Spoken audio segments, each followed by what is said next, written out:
कागज की कश्तियां बहुत बना ली, चलो अब एक बड़ा जहाज बनाते हैं। चिड़ियाओं की तरह डरकर नहीं जीना हमें, चलो आज खुद को बाज बनाते हैं। संसार में पक्षियों की लगभग 10,000 से ज्यादा प्रजातियां पाई जाती हैं।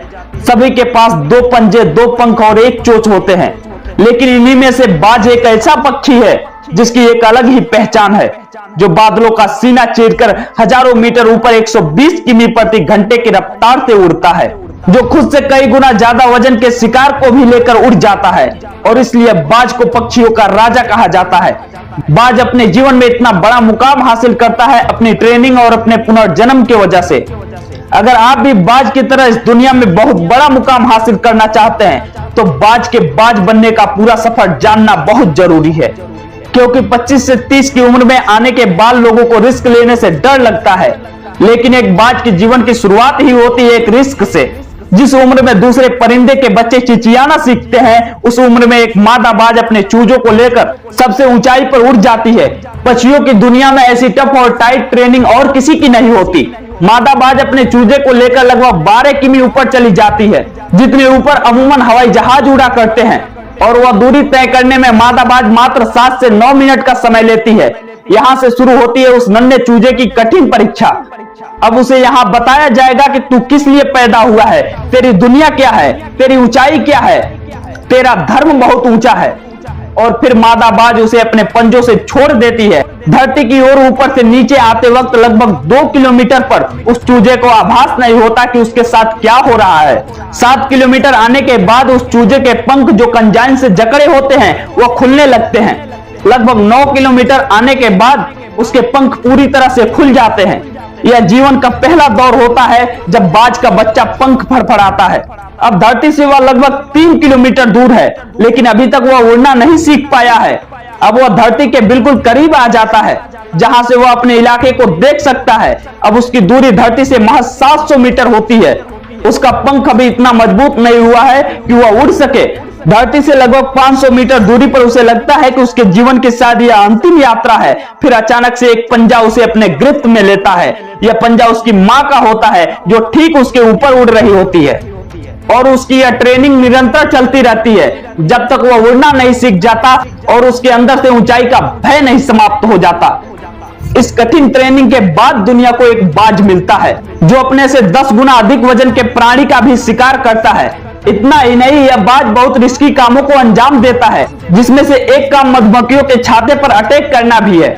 जिस मधुमक्खी से सारे जानवर डरते हैं, यहाँ तक इंसान भी डरता है, क्योंकि किसी इंसान को यदि एक मधुमक्खी काट ले तो वह मधुमक्खी मर जाती है, और यदि उस इंसान को 100 मधुमक्खियां काट ले तो वह इंसान मर जाता है। लेकिन बाज इससे नहीं डरता। वह तेजी से उड़ता हुआ मधुमक्खी के छाते की तरफ जाता है और अपना पंख तेजी से फड़फड़ाता है, जिससे मधुमक्खियां इधर उधर उड़ जाती हैं और वह शहद को अपने चोंच में लेकर उड़ जाता है, और उस छाते की लाखों मधुमक्खियां उसका कुछ नहीं बिगाड़ पाती। इस तरह एक बाज का जीवन मौज में बीत रहा होता है।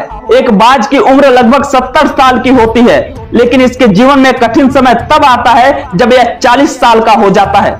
उम्र के इस पड़ाव में इसके चोंच सामने से मुड़ जाती है और काफी लचीली भी हो जाती है, जिससे वह शिकार नहीं कर पाता।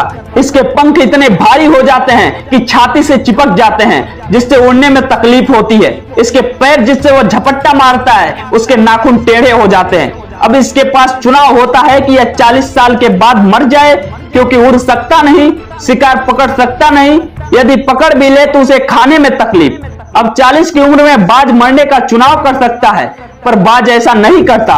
उम्र के इस पड़ाव में वह बाज अपने इलाके के सबसे ऊंची चोटी पर चला जाता है और अपने चोंच को पत्थर पर मार मार कर लहूलुहान हो जाता है।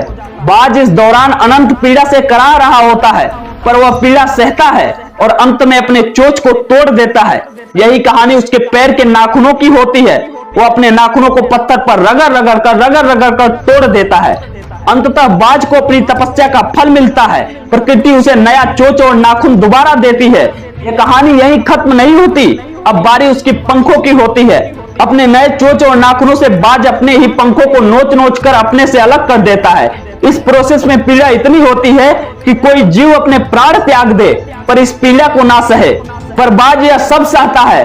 बाज के पुनर्जन्म के प्रोसेस में 150 से 80 दिन का समय लगता है। उसके बाद वह बाज 30 साल और जीता है।